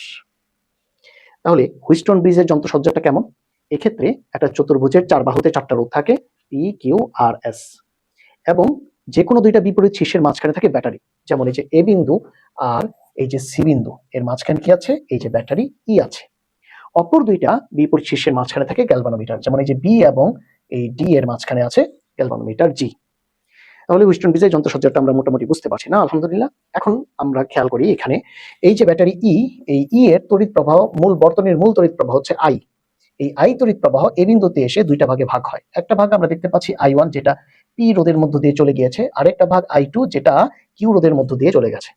তো I1 যে প্রবাহটা পি পার হয়ে সে বি বিন্দুতে এসে কিন্তু আবার দুইটা শাখায় ভাগ হয়ে গেছে। একটা I3 এইটা আর রোধের মধ্য দিয়ে যাবে, আরেকটা হচ্ছে IG এটা গ্যালভানোমিটারের মধ্য দিয়ে একবারে নিচের দিকে চলে এসেছে। তো এই দিক থেকে এসেছিল I2 এর সাথে এই গ্যালভানোমিটারের যে প্রবাহ IG দুইটাই ডি বিন্দুতে মিলে তৈরি করেছে I4। এই I4 এস এর মধ্য দিয়ে সামনের দিকে অগ্রসর হয়ে সি বিন্দুতে গিয়ে ওই যে উপর থেকে I3 এসেছে, I3 এর সাথে মিলিত হয়ে আবারও ওই I তড়িৎ প্রবাহে পরিণত হয়ে ব্যাটারিতে গিয়ে পড়বে। এটা হচ্ছে মোটামুটি তড়িৎ প্রবাহের একটা চিত্র। এটা তো দেখে মোটামুটি বোঝা যাচ্ছে, তাই না? এখন খেয়াল করো, হুইটস্টোন ব্রিজ যখন সাম্যাবস্থায় থাকে তখন এই যে গ্যালভানোমিটারের মধ্য দিয়ে প্রবাহটা কোনটা? IG, তাই না? হুইটস্টোন ব্রিজের সাম্যাবস্থায় এই গ্যালভানোমিটারের প্রবাহ হয় 0। তখন হুইটস্টোন ব্রিজের নীতি অনুযায়ী এই যে চারটা রোধ আছে, চারটা রোধের মাঝখানে একটা সম্পর্ক হয়। সম্পর্কটা কি? P/Q = R/S। এটা হচ্ছে হুইটস্টোন ব্রিজের সাম্যাবস্থায় হুইটস্টোন ব্রিজের নীতি অনুযায়ী এই চারটা রোধের সম্পর্ক। এখন যদি কেউ এইভাবে লিখে যে P/R = Q/S, তাহলে কি হবে না? অবশ্যই হবে। এই যে আর গুণ হয়ে গেছে, আর তো কিছু না। এই ক্ষেত্রে খেয়াল করো, যদি কোনো কারণে চিত্রের মধ্যে দেখা যায় যে কিউ উপরে আছে আর আর আছে এই নিচে, তাহলে কোনো সমস্যা নেই, কারণ এই ক্ষেত্রেও সেম, এই যে আর গুণ দিলেই তো হয়ে যাচ্ছে। সো পি এর পাশে কিউ থাকবে, আর এর পাশে এস থাকবে, এটাই মূল কথা। তো এদের অবস্থান এইরকম জায়গাও থাকতে পারে, এদিকে কিউ থাকতে পারে, ওইদিকে আর থাকতে পারে। ওকে, এখন চলো আমরা সৃজনশীল শুরু করি, তাহলে ইনশাল্লাহ হুইটস্টোন ব্রিজের বিষয়টা পুরোপুরি ক্লিয়ার হয়ে যাবে। এই সৃজনশীলটা খেয়াল করি, দেখো এখানে বলা হচ্ছে গ প্রশ্নে ডিসি বাহুতে কত মানের রোধ কিভাবে যুক্ত করলে বৃষ্টির সাম্যাবস্থা লাভ করবে। এই যে দেখো এখানে একটা চতুর্ভুজ আছে, এই চতুর্ভুজের দেখো এই যে এবি বাহুর মাঝখানে কি আছে? এই যে পি রোধের মান দেয়া আছে 8 ওহম। এরপরে দেখো এই যে বিসি বাহুর মাঝখানে আছে কিউ রোধ, যার মান দেয়া আছে কত? 24 ওহম। এরপরে দেখো এই যে সিডি বা ডিসি যেই বাহুই বলো, এটার মাঝখানে আছে এই যে এস মানের রোধ, এটার মান দেয়া আছে 40 ওহম। আর এই যে এডি বাহুর মাঝখানে আছে এই যে আর মানের রোধ, এর মান হচ্ছে 32 ওহম। তো আমাদেরকে এই ডিসি বাহুতে যে এই যে এস রোধটা ছিল ডিসি বাহুতে 40 ওহম মানের, এইটার জায়গায় এমন একটা রোধ বসাতে হবে যেন ব্রিজটা সাম্যাবস্থা লাভ করতে পারে। তার মানে বর্তমানে এস ইকুয়াল 40 ওহম রোধ থাকা অবস্থায় কিন্তু ব্রিজটা সাম্যাবস্থায় নাই, তাই তো? তো আমরা তাহলে বলতে পারি যে ধরা যাক ডিসি বাহুতে রোধের মান যদি এস ডট হয়, বর্তমানে তো এস আছে না, এস ইকুয়াল 40, তো আমরা ধরে নিচ্ছি যে রোধের মান যদি এস ডট হয় তখন ব্রিজটা সাম্যাবস্থা লাভ করে। আচ্ছা, যদি ব্রিজ সাম্যাবস্থা লাভ করে তাহলে হুইটস্টোন ব্রিজের নীতি কি? হুইটস্টোন ব্রিজের নীতি হচ্ছে P/Q = R/S, তাই না? একটু আগে আমরা দেখে এসেছি। তাহলে এই ক্ষেত্রে এস এর জায়গায় কি বসাবো? এস ডট, কারণ আমরা ধরে নিচ্ছি যে এস ডট মানে রোধ যদি এখানে বসাতে পারি তাহলে ব্রিজটা সাম্যাবস্থা লাভ করবে। ওকে, তাহলে এই ক্ষেত্রে দেখো এস ডট = QR/P, কিউ এর মান, আর এর মান, পি এর মান, এই মানগুলো বসিয়ে দিলে এখান থেকে আমরা এস ডট এর মান পেয়ে যাব কত? 96 ওহম। তার মানে আমরা বুঝতে পারছি যে আমরা যদি 96 ওহম মানের রোধ এই ডিসি বাহুতে এই জায়গায় বসাতে পারি তাহলে কিন্তু পুরো হুইটস্টোন ব্রিজ সাম্যাবস্থা লাভ করবে। তাহলে আমাদেরকে এস এর মান 40 ওহম রোধের বদলে কত রোধ বসাতে হবে? 96 ওহম রোধ। তাহলে যেই রোধটা বসালে ব্রিজটা সাম্যাবস্থা লাভ করবে সেই রোধের মান তো অবশ্যই বেশি, 40 এর চাইতে বেশি। বর্তমানে যে রোধ আছে এস, তার চাইতে তো এস ডটের মান বেশি। তার মানে 40 ওহম রোধের এই এস মানের যে রোধটা আছে এর মানটাকে বাড়িয়ে কত করতে হবে? 96 ওহম করতে হবে। এখন বলো রোধের মান আমরা কিভাবে বাড়াই? শ্রেণী সংযোগে না সমান্তরাল সংযোগে বলো তো? খেয়াল করো, 19 থেকে পড়ে এসেছি আর এস সমান কি? R1 + R2। অর্থাৎ আমরা যখন দুইটা রোধকে শ্রেণীতে সংযুক্ত করি তখন এদের তুল্য রোধের মান কি হয়? বেড়ে যায়। তো আমি কিন্তু স্যার এইখানে রোধের মান বাড়াতে চাচ্ছি, আছে কত দেয়া? 40 দেয়া আছে, আমি করতে চাচ্ছি 96, কেন? সাম্যাবস্থায় আনার জন্য। তার মানে আমাকে কিন্তু রোধের মান বাড়াতে হবে, মানে এমন একটা রোধ শ্রেণীতে যুক্ত করতে হবে যেন আগের 40 আর ওই নতুন রোধটা মিলে 96 ওহম আমাকে দেয়, তখন ব্রিজটা সাম্যাবস্থা লাভ করবে। তাহলে খেয়াল করো, ডিসি বাহুতে একটি রোধ এক্স শ্রেণীতে যুক্ত করতে হবে যেন দুইজনের মিলে এই যে এস এবং এক্স এই দুইটা মিলে তুল্য রোধ বৃদ্ধি পেয়ে এস ডট = 96 ওহম হয়, আর তখন ব্রিজটা সাম্যাবস্থা লাভ করবে। তার মানে আমাদের এই যে 96 ওহম রোধ, এইটাকে যদি আমরা পাইতে চাই তাহলে আমাদেরকে আগের এস ইকুয়াল 40 ওহম রোধের সাথে এখন আমরা ধরে নিচ্ছি নতুন একটা রোধ এক্স শ্রেণীতে যুক্ত করতে হবে, তখন আমরা পাবো কত? 96 ওহম এই এস ডট মানের রোধটা। তাহলে আমরা বলতে পারি যে এস ডট হচ্ছে এই ক্ষেত্রে তুল্য রোধ, একে পেতে হলে আগের এস এর সাথে নতুন একটা এক্স মানের রোধকে যুক্ত করতে হবে। কিভাবে? শ্রেণীতে যুক্ত করলে তো দুইটা প্লাস হবে, তাই না? শ্রেণীতে যুক্ত করলে সরাসরি প্লাস হয়ে যাবে। এখন এই এক্স এর মান আমরা কিভাবে বের করব? আমরা বলতে পারি এক্স ইকুয়াল কি? S dot minus S. এই যে S dot minus S, S dot মানে 96, এস মানে 40, বসিয়ে দিলে আমরা পাবো 56 ওহম। কার মান? এটা হচ্ছে এক্স মানের রোধের মান। তাহলে দেখো আমরা এখন আনসার এইভাবে করব যে আমরা যদি এই যে S = 40 ওহম রোধের সাথে শ্রেণীতে আরেকটা রোধ যুক্ত করতে পারি, যেই রোধের মান হবে কত, যেই রোধের মান হবে 56 ওহম, তখন এই 40 আর এই 56 দুইটা একসাথে যোগ হয়ে আমরা পাবো কত, মোট রোধ কত পাবো, 96, যেটা হচ্ছে S ডট। এই যখন 96 ওহম আমরা পাবো তখন ব্রিজটা সাম্যাবস্থা লাভ করবে। তাহলে আমাদেরকে কত মানের রোধ যুক্ত করতে হবে নতুন করে, 56 ওহম মানের রোধ। কিভাবে যুক্ত করতে হবে, শ্রেণীতে যুক্ত করতে হবে। হ্যাঁ, শ্রেণীতে যুক্ত করতে হবে। এখন ঘ প্রশ্নটা দেখি। দেখো, ঘ প্রশ্নে বলা হচ্ছে গ্যালভানোমিটারের নিস্পন্দ অবস্থায়, গ্যালভানোমিটারের নিস্পন্দ অবস্থায় এবিসি এবং এডিসি অংশের প্রবাহ মাত্রার অনুপাত এবং রোধের অনুপাত একই হবে কিনা। আচ্ছা দেখো, খেয়াল করো, গ্যালভানোমিটার নিস্পন্দ না, তার মানে গ্যালভানোমিটারের মধ্য দিয়ে যে প্রবাহ হয়েছিল আইজি, এর মান 0 হবে, অর্থাৎ গ্যালভানোমিটারের মধ্য দিয়ে কোনো তড়িৎ প্রবাহ থাকবে না। তখনই গ্যালভানোমিটার কি হবে, নিস্পন্দ হবে, এবং তখন কিন্তু ব্রিজটাও কি হবে, সাম্যাবস্থা লাভ করবে। এই দুইটা পয়েন্ট খুব ভালো করে খেয়াল রাখো, এই দুইটা পয়েন্ট ইনশাল্লাহ আমাদের সামনে কাজে লাগবে।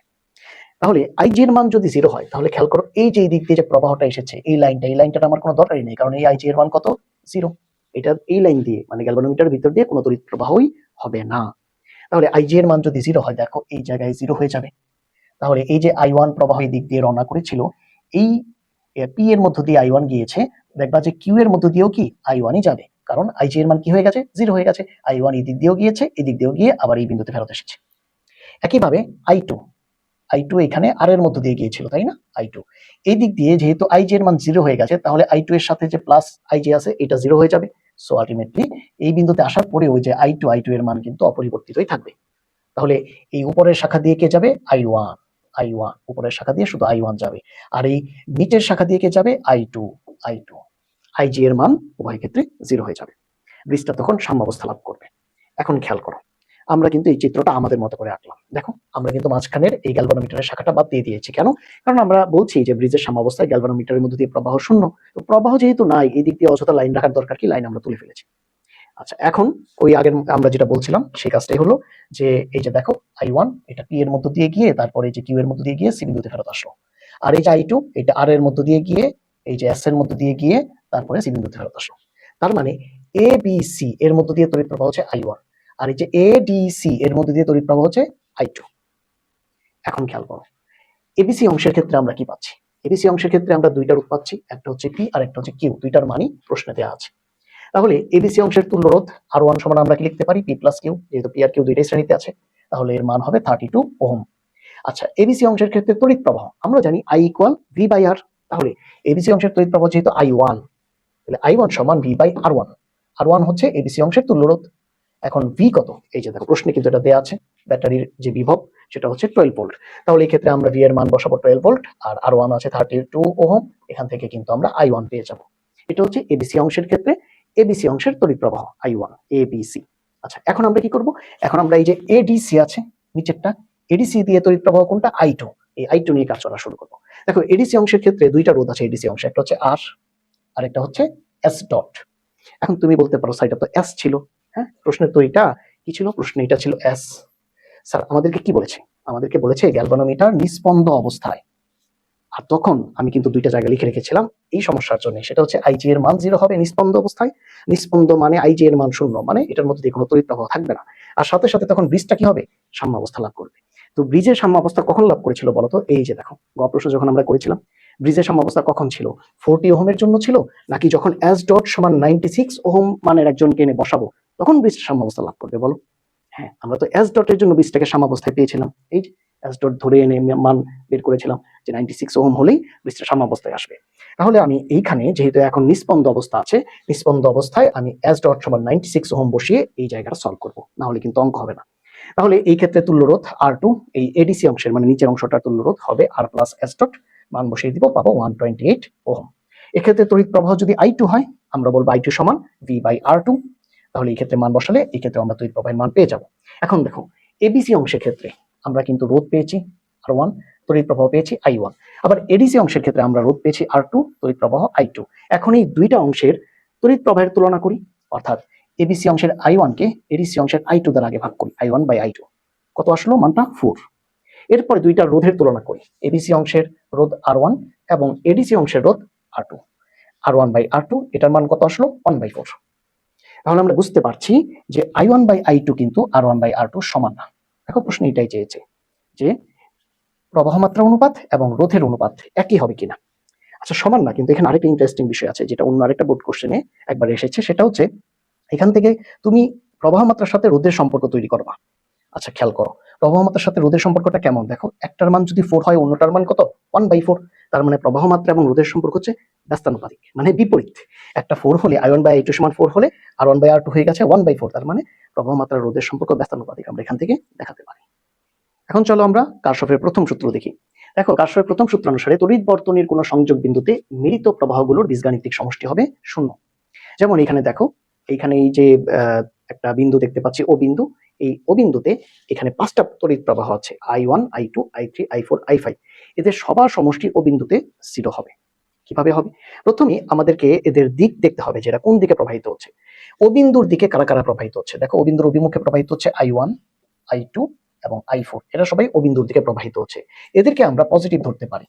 আর ও বিন্দু থেকে বাইরের দিকে কারা প্রবাহিত হচ্ছে, এরা হচ্ছে I3 এবং I5, এদেরকে আমরা নেগেটিভ ধরতে পারি। তাহলে কারশফের প্রথম সূত্র অনুসারে যদি আগত প্রবাহগুলোকে আমরা পজিটিভ ধরি, I1 plus I2 plus I4, এটা হচ্ছে আগত প্রবাহ যারা ও বিন্দুতে প্রবেশ করছে। আর নির্গত গুলোকে যদি আমরা নেগেটিভ ধরি, তাহলে নির্গত হচ্ছে মাইনাস I3 এবং মাইনাস I5। এই সবগুলোর সমষ্টি কত হবে? ইকুয়াল হবে 0। এটা হচ্ছে কারশফের প্রথম সূত্র। ওকে, এখন আমরা কারশফের দ্বিতীয় সূত্র দেখব। কারশফের দ্বিতীয় সূত্র দেখার আগে খেয়াল করো, আমাদেরকে লুপ বা বর্তনী সম্পর্কে জানতে হবে। আচ্ছা, লুপ বা আবদ্ধ বর্তনী কি? দেখো, এই যে এখানে খেয়াল করো, এই যে A B C D A একটা চক্রের মতো তৈরি করেছে না? এটা হচ্ছে একটা লুপ বা আবদ্ধ বর্তনী, পুরোটা আবদ্ধ আছে। তাহলে এখানে A B C D A এটা হচ্ছে একটা লুপ বা আবদ্ধ বর্তনী। দেখো, আরেকটা লুপ আছে, এই যে এ, এই যে ডি, সি, এরপরে এই যে ই, এরপরে আবার এই ফেরত গেলাম এ। এটা হচ্ছে আরেকটা লুপ, আরেকটা আবদ্ধ বর্তনী। এই যে দেখো, এ ডি সি ই এ, এ থেকে শুরু হয়েছে আবার এতে শেষ হয়েছে, এ থেকে শুরু হয়েছে এতে শেষ হয়েছে। তাহলে কিন্তু আমরা এখানে দুইটা লুপ বা দুইটা আবদ্ধ বর্তনী পেলাম। এখন খেয়াল করো, এই লুপ বা আবদ্ধ বর্তনীগুলোতে আমরা যখন কারশফের দ্বিতীয় সূত্র অ্যাপ্লাই করতে যাব, তখন সবার আগে আমাদেরকে তড়িৎ প্রবাহের দিক ধরতে হবে, হয় ঘড়ির কাঁটার দিকে, না হয় ঘড়ির কাঁটার বিপরীত দিকে। তুমি তোমার ইচ্ছে মতো ধরতে পারো। খেয়াল করো, আমি ঘড়ির কাঁটার দিকে এইভাবে একটা তীর চিহ্ন ভাবে ঘুরিয়ে দিলাম। এখন এই ঘড়ির কাঁটার দিকে যতগুলি প্রবাহ চলবে তারা সবাই হবে পজিটিভ, আর যে সমস্ত প্রবাহের দিক হবে ঘড়ির কাঁটার বিপরীত দিকে তারা হবে নেগেটিভ। যেমন খেয়াল করো, এই যে লুপটা, এই লুপটাতে, উপরের এই লুপটাতে দুইটা তড়িৎ প্রবাহ আছে, একটা হচ্ছে I1, এই যে I1, আর একটা হচ্ছে I2। এখন I1 প্রবাহটা দেখো, এই যে I1 প্রবাহটা এই যে দিকে গিয়ে এই দিকে এসেছে, তাই না? এটা হচ্ছে I1 এর দিক। দেখো, এটা কি ঘড়ির কাঁটার দিকে না? ঘড়ির কাঁটা যেভাবে ঘুরছে I1 সেভাবেই যাচ্ছে, তাহলে I1 হবে পজিটিভ।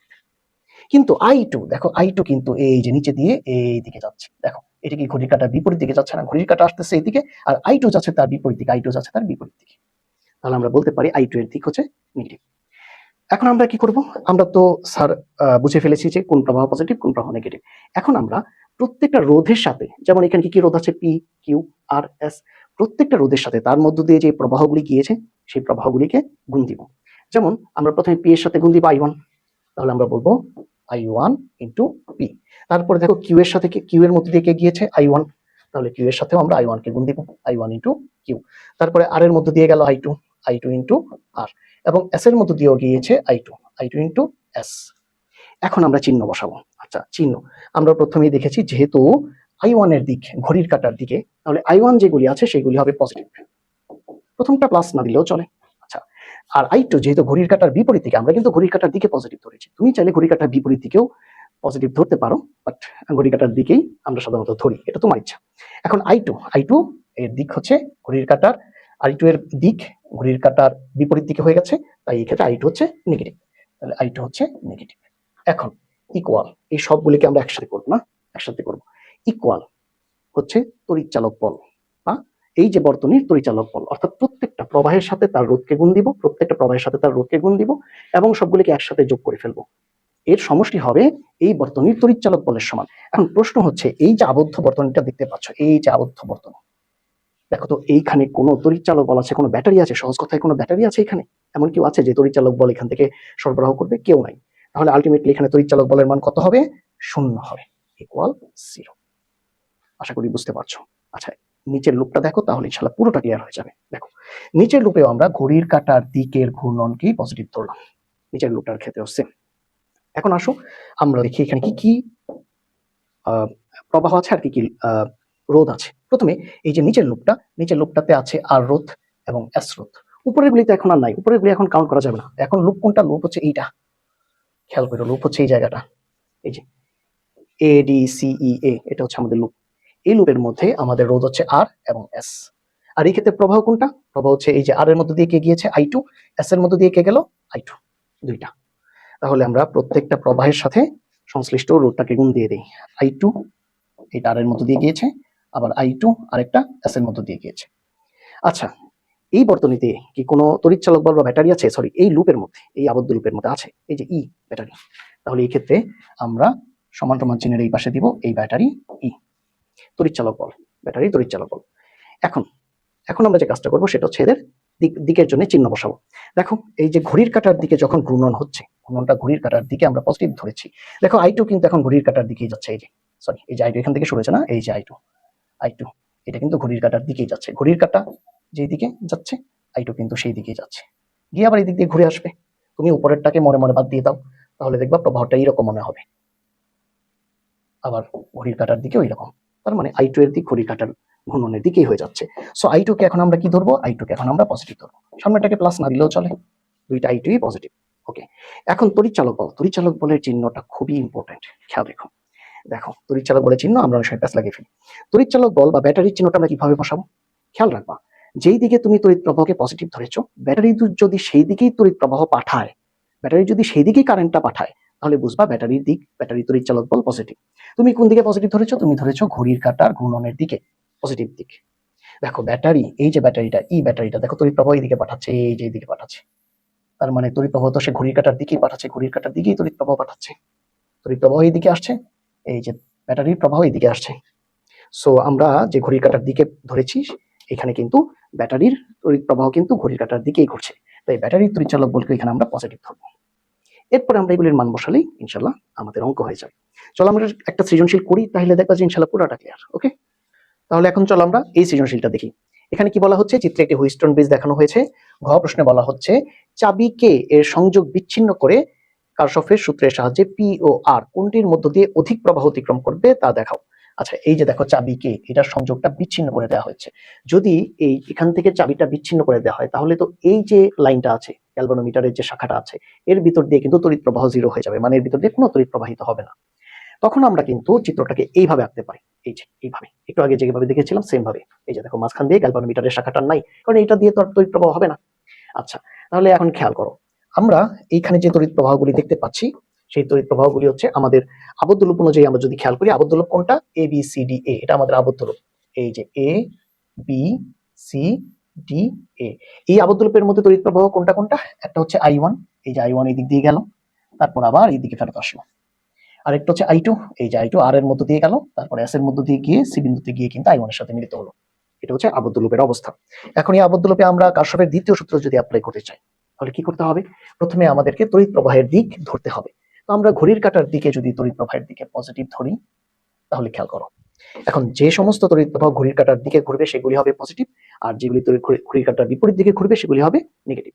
এই যে I1 এর দিক ঘড়ির কাঁটার দিকে, এই যে ঘড়ির কাঁটা যেই দিকে ঘুরছে I1 সেম দিকেই ঘুরছে, তাহলে I1 হবে পজিটিভ। আর I2 দেখো, I2 হচ্ছে ঘড়ির কাঁটার বিপরীত দিকে। এই যে I2, এই যে দেখো ঘড়ির কাঁটা আসছে এই দিকে, আর I2 যাচ্ছে তার বিপরীত দিকে, তাহলে I2 এর দিক হবে নেগেটিভ।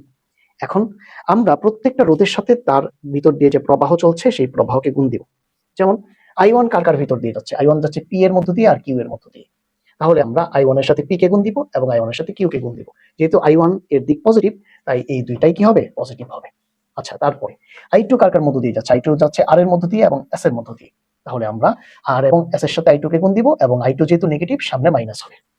এই আবদ্ধ লুপটার মধ্যে বা আবদ্ধ বর্তনীতে কোনো ব্যাটারি বা কোনো তড়িৎচালক বল কি আছে? নেই। তাহলে এখানে ইকুয়াল হবে 0। অর্থাৎ আমরা প্রত্যেকটা রোধের সাথে তার প্রবাহকে গুণ দিয়ে সবগুলিকে একসাথে সমষ্টি বের করব। ইকুয়াল হিসেবে লিখবো হচ্ছে তড়িৎচালক বল যেটা থাকবে বা ব্যাটারি যে তড়িৎচালক বল সেটা। যেহেতু এখানে কোনো ব্যাটারি বা কোনো তড়িৎচালক বল নাই, তাই এই ক্ষেত্রে তড়িৎচালক বলের মান হবে 0। এখন প্রশ্নে কিন্তু P, Q, R, S সবগুলি দিয়ে দিয়েছে।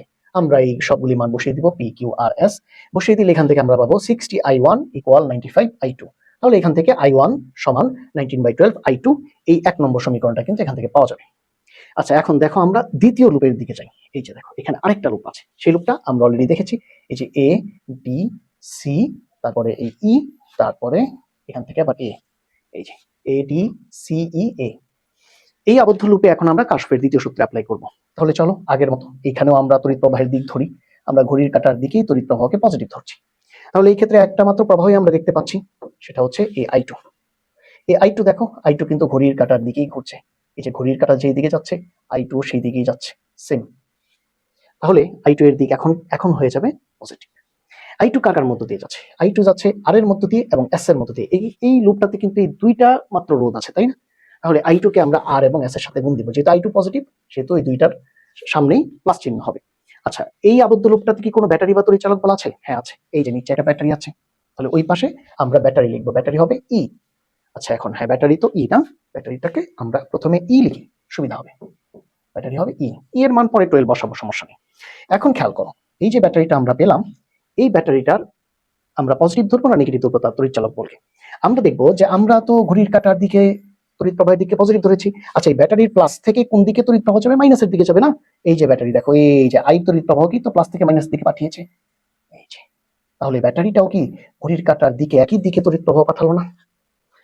এইটা খেয়াল করো যে প্লাস থেকে মাইনাসের দিকে যেহেতু তড়িৎ প্রবাহ যায়, এই অনুযায়ী তুমি যদি ব্যাটারির প্রবাহকে সাজাও, ব্যাটারির প্রবাহ অলরেডি আই কিন্তু দেয়াই ছিল, তারপরে যদি সাজাও দেখবা যে এটা ঘড়ির কাঁটার দিকে, তাহলে এই ক্ষেত্রে ই এর মান হবে পজিটিভ।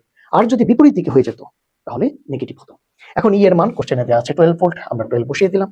এখান থেকে ক্যালকুলেশন করলে আই টু এর মান পাওয়া যাবে। এখন এই যে আগের 1 নম্বর সমীকরণ আমরা পেয়েছিলাম, এখানে আমরা এখন এই আই টু এর মানটা বসিয়ে দিব। আই টু এর মানটা বসিয়ে দিলে এখান থেকে আমরা I1 এর মান পেয়ে যাবো, এই যে I1 এর মান। এখন এখান থেকে দেখতে পাচ্ছি আমরা স্পষ্টত I1 গ্রেটার দেন I2। এটা কিন্তু আমাদের প্রশ্নে জানতে চেয়েছিল। কি জানতে চেয়েছিল প্রশ্নে? পিওআর কোনটির মধ্য দিয়ে অধিক প্রবাহ অতিক্রম করবে। ওকে, শান্ট কি? দেখো, শান্ট হচ্ছে মূলত এমন একটা ব্যবস্থা যার সাহায্যে আমরা সূক্ষ্ম বৈদ্যুতিক যন্ত্রগুলোকে অতিরিক্ত তড়িৎ প্রবাহ থেকে সেভ করতে পারি। যেমন ধরো গ্যালভানোমিটার একটা সূক্ষ্ম বৈদ্যুতিক যন্ত্র, দেখতে পাচ্ছ একে আমরা জি দিয়ে প্রকাশ করেছি। এই গ্যালভানোমিটারকে অতিরিক্ত তড়িৎ প্রবাহের ক্ষতি থেকে রক্ষা করার জন্য এর সমান্তরালে একটা অল্প মানের রোধ ব্যবহার করা হয়। এর ফলে কি হয়? অতিরিক্ত তড়িৎ প্রবাহ এই অল্প মানের রোধের ভিতর দিয়ে চলে যায়, আর গ্যালভানোমিটারটা তখন সেভ থাকে। তার মানে শান্টের উদ্দেশ্য হচ্ছে সূক্ষ্ম বৈদ্যুতিক যন্ত্রগুলোকে অতিরিক্ত তড়িৎ প্রবাহ থেকে সেভ করা। যেমন ধরো এখানে বর্তনীর মূল তড়িৎ প্রবাহ হচ্ছে আই, এই তড়িৎ প্রবাহটা ধরো অনেক বেশি। এই তড়িৎ প্রবাহটা যখন এই বিন্দুতে আসবে সে দুইটা ভাগে ভাগ হয়ে যাবে। একটা ভাগ গ্যালভানোমিটারের মধ্য দিয়ে যাবে, যাকে আমরা আইজি বলছি, আরেকটা ভাগ শান্টের ভিতর দিয়ে চলে যাবে, যাকে আমরা আইএস বলছি। তো এই শান্টের রোধের মানটা, এই যে এস শান্টের রোধের মানটা, এইটাকে অনেক ছোট ধরা হয়, অনেক অল্প রাখা হয়। এর ফলে কি হয়? অতিরিক্ত প্রবাহ যেটা সেটা শান্টের ভিতর দিয়ে চলে যায়, আর গ্যালভানোমিটার দিয়ে সামান্য পরিমাণ প্রবাহ যায়। এর মাধ্যমে আমরা গ্যালভানোমিটারের মতো এই সূক্ষ্ম বৈদ্যুতিক যন্ত্রগুলোকে অতিরিক্ত প্রবাহ থেকে সেভ করতে পারি। তাহলে আশা করছি শান্ট কি এবং কেন ব্যবহার করা হয় এটা বুঝে গেছো। এটা কিন্তু খুবই ইম্পর্টেন্ট ক এবং খ প্রশ্ন। এখন আসো আমরা প্রবাহ বিভাজক নীতি দেখি। এই প্রবাহ বিভাজক নীতিটা আসলে আমাদের এই চলতরিৎ অধ্যায়ের বিভিন্ন সৃজনশীলে প্রায় কাজে লাগে। এখানে খেয়াল করো, এই যে আই মানের তড়িৎ প্রবাহ, এইটা এই বিন্দুতে এসে দুইটা ভাগে ভাগ হয়ে গেছে। একটা ভাগ দেখো উপরের শাখা দিয়ে চলে গেছে I1, যেটা R1 রোধের মধ্য দিয়ে চলে গেছে। আরেকটা ভাগ দেখো এই যে নিচে দিয়ে I2 চলে এসেছে, এটা R2 রোধের মধ্য দিয়ে সামনে এগিয়ে গিয়েছে। তাহলে এখন আমাদেরকে যদি বলা হয় এই I1 এবং I2 এই দুইটা প্রবাহের মান বের করা, আমরা কিভাবে করব? দেখো খেয়াল করো, যদি তোমাকে বলা হয় I1 সমান কত হবে, তাহলে তুমি প্রথমে I1 সমান লিখবা এখানে যে দুইটা রোধ আছে দুইটা রোধের যোগফল, মানে R1 প্লাস R2 ইনটু বর্তনীর মূল প্রবাহ কত? I। এখন যদি এখানে I1 বের করতে বলে তাহলে তুমি উপরে বসাবা R2। খেয়াল করো, ধরো এখন তোমাকে I2 বের করতে বলল, I2, তাহলে তুমি I2 সমান কি লিখবা? এখানে যে দুইটা রোধ আছে দুইটা রোধের যোগফল R1 প্লাস R2 ইনটু বর্তনীর মূল প্রবাহ I। এখন এখানে যদি I2 বের করতে বলে তাহলে উপরে তুমি কত বসাবা? R1। আশা করছি তোমরা এটা বুঝতে পারছো। যদি তোমাকে বলা হয় 1 বের করতে, I1 বের করতে, তাহলে তুমি উপরে বসাবা R2, নিচে দুইটা রোধের সমষ্টি ইনটু মূল প্রবাহ I। যদি I2 বের করতে বলে তাহলে উপরে বসাবা R1, নিচে দুইটা রোধের সমষ্টি ইনটু মূল প্রবাহ I। খুবই সিম্পল। এখন ধরো আমাদেরকে এই চিত্রটা থেকে এই যে গ্যালভানোমিটারের প্রবাহ IG, এই IG বের করতে বললো, তাহলে আমরা কি করব? আমরা বলবো IG সমান এখানে দুইটা রোধের সমষ্টি, দেখো দুইটা রোধ হচ্ছে একটা গ্যালভানোমিটার রোধ যেটা হচ্ছে জি, আর শান্টের রোধটা হচ্ছে এস। তাহলে দুইটা রোধের সমষ্টি জি প্লাস এস ইন্টু বর্তনীর মূল প্রবাহ কোনটা, আই। তাহলে এখন দেখো আমি যদি আই জি বের করতে চাই তাহলে উপরে কি হবে, এস। আচ্ছা, এরপরে ধরো শান্টের প্রবাহ বের করি, দেখো আইএস, আইএস সমান, তাহলে নিচে দুইটা রোধের সমষ্টি জি প্লাস এস ইন্টু বর্তনীর মূল প্রবাহ আই। এখন আইএস বের করতে চাই তাহলে উপরে হবে জি। তাহলে খেয়াল করো দুইটা রোধের সমষ্টি আর বর্তনীর মূল প্রবাহ আই, এটা কিন্তু কমন সব জায়গায়। যদি আই জি বের করতে বলে উপরে হবে এস, যদি আই এস বের করতে বলে উপরে হবে জি। প্রবাহ বিয়োজক নীতি থেকে এই জিনিসটা খুবই ইজি এবং খুবই সুন্দর। এখন খেয়াল করো আমরা তো গ্যালভানোমিটারের প্রবাহ আর শান্টের প্রবাহ কিন্তু অলরেডি পেয়ে গেছি। তাহলে এখন যদি আমাদেরকে বলা হয় যে এইখান থেকে তুমি আইজি এবং আইএস এর অনুপাত, মানে আইজি বাই আইএস একটা আরেকটা দিয়ে ভাগ দিয়ে দাও, তাহলে কত হবে, দেখো উপরে আমরা আইজি এর মানটা লিখলাম, নিচে আইএস এর মানটা লিখলাম। তাহলে এই ক্ষেত্রে আই এবং আই উপরে নিচে কাটা গেল, তাহলে উপরেরটা এই যে উপরেরটা, নিচেরটা গুণ হিসাবে লিখলে উল্টিয়ে যাবে, এই যে উল্টে গেল। এখন জি প্লাস এস বাদ, তাহলে এখান থেকে কি থাকবে, এস বাই জি। তাহলে আমরা কি পেলাম, আইজি বাই আইএস সমান হচ্ছে এস বাই জি। এই যে দেখো আইজি বাই আইএস সমান সমান এস বাই জি। খেয়াল করো এখানেও প্রবাহ আর রোধগুলি কিন্তু ব্যস্তানুপাতিক, খেয়াল করেছো? এই যে দেখো উপরে হচ্ছে আইজি, নিচে হচ্ছে জি। আইএস যদি নিচে থাকে এস থাকবে উপরে। তাহলে আমি যদি এখন এইভাবে লিখি আইএস বাই আইজি, তাহলে প্রবাহ আর রোধ তো ব্যস্তানুপাতিক, তাহলে কিভাবে হবে জিনিসটা, দেখো আইএস উপরে লিখেছি তাহলে নিচে হবে এস, আইজি নিচে লিখেছি তাহলে উপরে হবে জি। তাহলে প্রবাহ আর রোধগুলি কি ব্যস্তানুপাতিক হয়ে গেল। সো আলটিমেটলি আমরা কিন্তু এই যে সূত্রটা, এই সূত্রটা আমরা ইউজ করবো ইনশাআল্লাহ। এখন চলো আমরা শান্টের পাল্লার সাথে পরিচিত হই। আচ্ছা, পাল্লা মানে কি, পাল্লাকে আমরা এন দিয়ে প্রকাশ করি। পাল্লা এন সমান সমান বর্তনীর মূল প্রবাহ ডিভাইড বাই গ্যালভানোমিটারের প্রবাহ। যদি বর্তনীর মূল প্রবাহ হয় আই আর গ্যালভানোমিটারের প্রবাহ হয় আইজি, তাহলে আই কে আমরা আইজি দিয়ে ভাগ করলেই পাল্লা পেয়ে যাব। তাহলে পাল্লা এন সমান সমান মূল প্রবাহ আই ডিভাইড বাই গ্যালভানোমিটারের প্রবাহ আইজি। এখন আসো, আমরা তো এই সূত্রটা অলরেডি দেখে ফেলেছি তাই না, আইজি সমান সমান S by G plus S into I. তো এই সূত্র থেকে খেয়াল করো আমরা আই কে যদি এই পাশে নিয়ে আসি তাহলে আই কিন্তু আই জি নিচে চলে আসবে। এখন আমরা পুরো জিনিসটাকে উল্টিয়ে দিই, তাহলে আই চলে আসলো উপরে, আই জি চলে গেল নিচে। তাহলে আই বাই আই জি, এটা মানে কি, এটা মানে হচ্ছে ওই যে পাল্লা এন, এন সমান সমান মূল প্রবাহ আই ডিভাইড বাই গ্যালভানোমিটার প্রবাহ আইজি। তাহলে এই জায়গায় আমরা এন বসিয়ে দিতে পারি, এই যে এন বসিয়ে দিলাম। আর এই পাশে আসো, এই পাশে দেখো আমরা আংশিক ভগ্নাংশ করতে পারি, তাহলে এই যে জি এবং এস একসাথে চলে আসবে, জি বাই এস। আর এস বাই এস মানে কত, ওয়ান, এই যে ওয়ান। তাহলে এখন এই পাশে আসো, আমরা এই ওয়ানকে কিন্তু এই এন এর পাশে নিয়ে আসতে পারি, তাহলে কি হবে, N minus one equal G by S. তাহলে এন মাইনাস ওয়ান আর এই এস আর গুণ দিলে এস চলে আসবে উপরে, এন মাইনাস ওয়ান চলে যাবে নিচে। এই সূত্র থেকে আমরা খুব সহজে শান্টের রোধ বের করতে পারি। শান্টের রোধ এস সমান সমান জি বাই এন মাইনাস ওয়ান। এটা খুবই গুরুত্বপূর্ণ সূত্র। এখানে এস হচ্ছে শান্টের রোধ, জি হচ্ছে গ্যালভানোমিটারের রোধ, আর এন হচ্ছে শান্টের পাল্লা। আর এন সমান সমান কিভাবে পাবো, এন সমান সমান হচ্ছে আই বাই আইজি, অর্থাৎ বর্তনীর মূল প্রবাহ ডিভাইড বাই গ্যালভানোমিটারের প্রবাহ। তো আশা করছি ইনশাআল্লাহ এই সূত্রটা তোমরা বুঝে গেছো। এখন খেয়াল করো, যদি আমাদেরকে গ্যালভানোমিটারের বদলে অ্যামিটারের কথা বলা হয়, অ্যামিটারের রোধকে সাধারণত স্মল আর দিয়ে প্রকাশ করা হয়, আর প্রবাহকে আই এ দ্বারা প্রকাশ করা হয়। তো এই ক্ষেত্রে আমরা দেখো যে জি বসিয়েছিলাম, এখন ওই জি এর জায়গায় কি বসিয়েছি, আর। তাহলে অ্যামিটারের জন্য এস এর মান সেমই আসবে, এস ইকুয়াল এই ক্ষেত্রে হবে আর বাই এন মাইনাস ওয়ান। জি এর জায়গায় কি আসলো, আর চলে আসলো। তাহলে এখন চলো আমরা সৃজনশীল সলভ করা শুরু করি। দেখো এই সৃজনশীলটা কিন্তু মোটামুটি অনেকগুলো বোর্ডে এসেছে।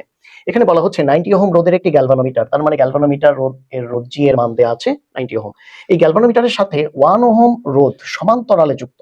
এখন গ্যালভানোমিটারের সাথে সমান্তরালে কে যুক্ত থাকে, শান্ট। তার মানে এই শান্টের রোধের মান দেওয়া আছে 1 ওহম, আর গ্যালভানোমিটার রোধের মান 90 ওহম। কি বলা হচ্ছে, বর্তনীর মূল প্রবাহ হচ্ছে 3 অ্যাম্পিয়ার। তাহলে এই যে বর্তনীর মূল প্রবাহ আই এর মান হচ্ছে 3 অ্যাম্পিয়ার। এরপর কি বলা হচ্ছে, গ্যালভানোমিটার দ্বারা 3 অ্যাম্পিয়ারের অধিক তড়িৎ প্রবাহ মাপা সম্ভব। গ প্রশ্নে বলা হচ্ছে যে উদ্দীপকে 1 ওহম রোধের মধ্য দিয়ে প্রবাহিত তড়িতের মান নির্ণয় করো। আচ্ছা, 1 ওহম কোনটাই, শান্টের রোধই তো 1 ওহম, ঠিক না? তার মানে আমাদেরকে শান্টের মধ্য দিয়ে প্রবাহিত তড়িৎ প্রবাহ এই আইএস বের করতে বলা হয়েছে। তো আমরা এই ক্ষেত্রে জানি যে আইএস সমান, আমরা প্রথমে কি লিখবো, এই দুইটা রোধের সমষ্টি থাকবে নিচে জি প্লাস এস ইন্টু বর্তনীর মূল প্রবাহ। এটা তো কমন জিনিস, ঠিক না?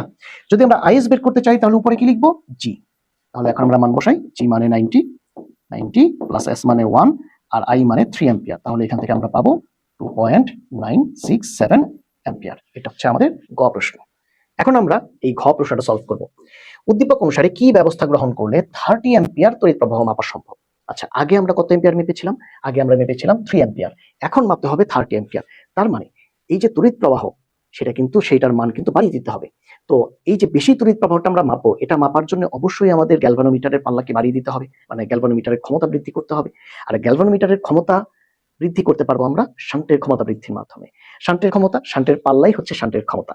যদি আমরা শান্টের পাল্লাকে বাড়িয়ে দিতে পারি, তাহলে কিন্তু আগের চাইতে আরো বেশি প্রবাহ আমাদের পক্ষে মাপা সম্ভব হবে।